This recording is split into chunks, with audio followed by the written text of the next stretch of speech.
We live in the age of the algorithm. Our entire reality is mediated by prediction engines. You scroll, you click, you think you're in control. But every decision from what to watch next to the road you drive is an output of a colossal deterministic equation. We've become obsessed with figuring things out. We believe that enough data, optimization, and sheer mental effort can solve the universe, and more importantly, solve us. We think if we just run the simulation one more time, we'll achieve perfect contentment.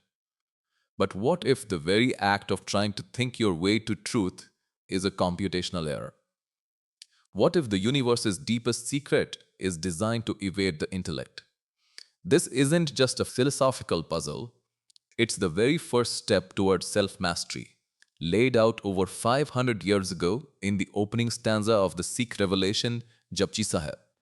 Guru Nanak Dev begins by dismantling our most cherished tool, the human mind. The first line of Pauri 1 is सोचें सोच न होवे जे सोचे लख वार. By thinking, we cannot think of Him, even if we were to think hundreds of thousands of times. It's an antithesis to the Enlightenment idea that pure reason is the path to ultimate reality. You can meditate in silence forever, or pile up every worldly good, or execute 100,000 brilliant schemes. ਸੈਸ ਸਿਆਣਪਾਂ ਲੱਖ ਹੋਏ ਤਾਂ ਇੱਕ ਨਾ ਚੱਲੇ ਨਾਲ. None of it, he says, will deliver you to truth. Your intellect, your accumulation, your cleverness, they are all fundamentally non transferable in the cosmic sense. They are the scaffolding, not the actual building. The core theological concept here is that the divine truth is non conceptual. It exists outside the bandwidth of intellectual analysis. The moment you define it, categorize it, or mentally grasp it, you've grasped its reflection, not its reality. It's the ultimate meta commentary. Your desire to control the search is precisely what prevents the discovery. This raises the essential question of the Pauri. Kev suchiara hoi hai, kev kooda tutte paal. How can the truth be attained? And how can the veil of falsehood be torn away? This theological insight, that mere observation or intellectualization fails to grasp fundamental reality, has a stunning parallel in quantum physics. Think about the observer problem. At the macroscopic level, we can measure an object's position and momentum with classical precision. But dive into the quantum realm, the subatomic world of reality's building blocks, and everything changes. The very act of measuring a particle's position fundamentally disturbs its momentum, and vice versa. We cannot simultaneously know both. The wave function, the description of the particle's potential states, collapses into a single observed reality only when it interacts with the detector, with the soch of the observer.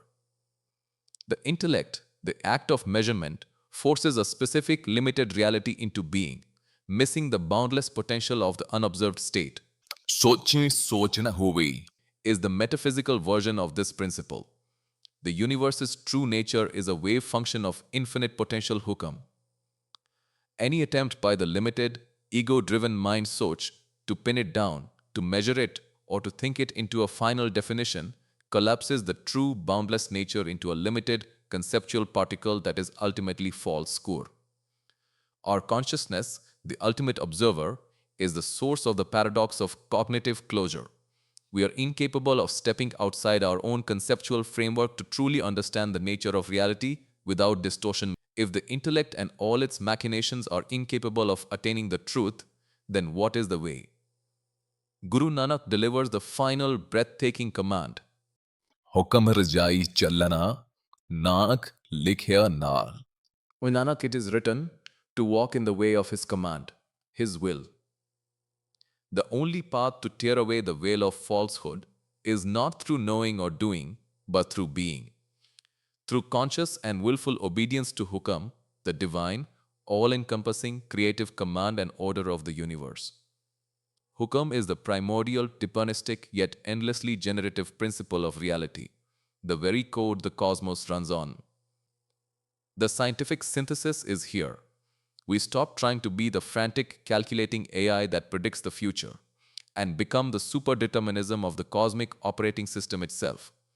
We stop asking how to change the outcome and start realizing we are an intrinsic harmonious part of the total flow.